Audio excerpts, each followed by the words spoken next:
Joining us here today from CUFI is Pastor Vyktor Styrsky.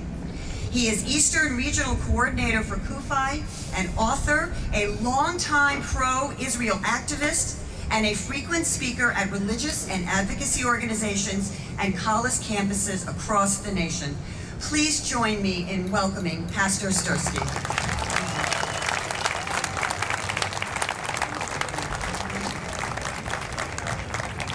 Thank you so much.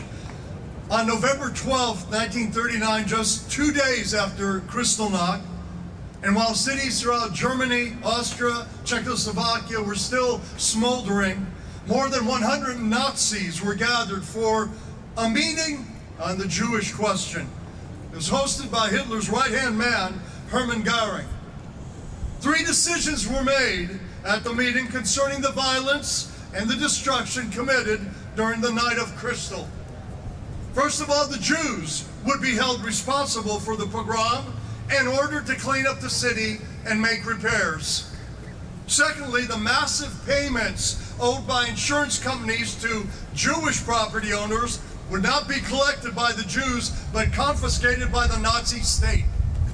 And lastly, the Jewish communities would be forced to pay a penalty of 1 billion German marks for instigating the unrest of Kristallnacht. And today, we see the exact same wicked and absurd accusations being leveled at the Jewish people. Just 4 days ago, on November 10th, exactly 77 years to the day of Kristallnacht, the European Union announced decisions they had made regarding the Jewish question and the Palestinian pogroms taking place throughout Israel, and the EU has determined that Jews are responsible for the uprising.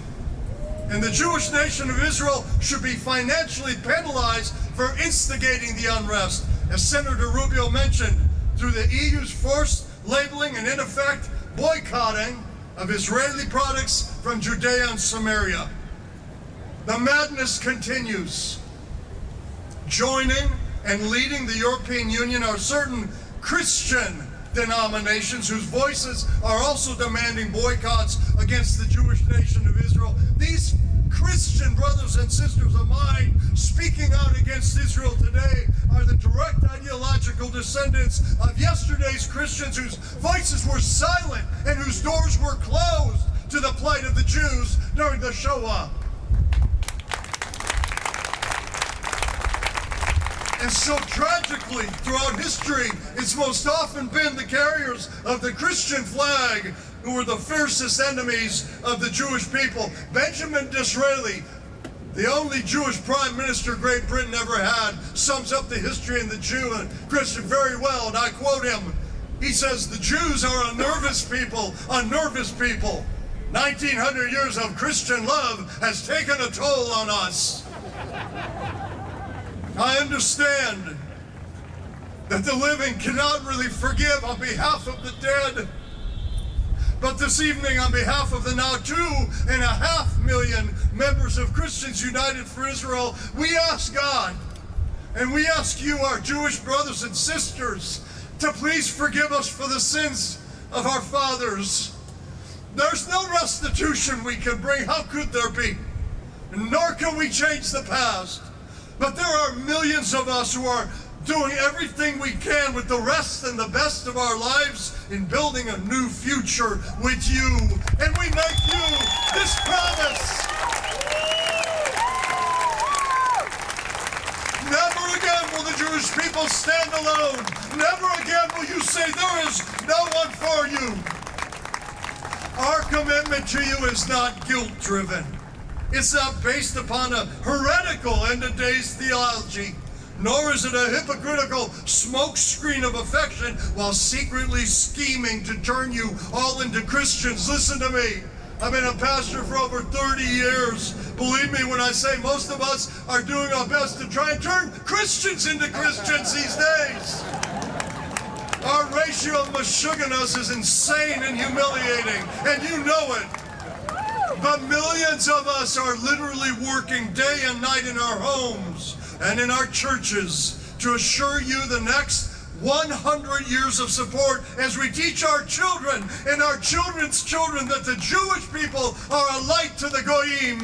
You are the beloved of God. You are the apple of his eye.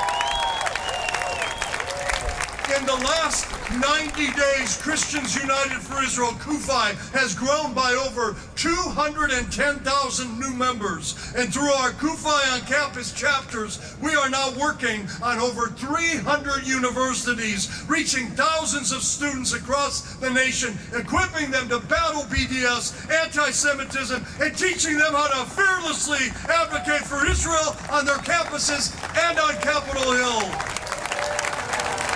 Baruch Hashem, as we say. I end with this. Today's pro-Israel Christians are linked in name only with the anti-Semitic Christians of the past and the present. For we are of the lineage of Ruth, the Moabitess. And on behalf of CUFI, I beseech you today with the words that Ruth spoke to Naomi. Please, don't ask us to leave your side.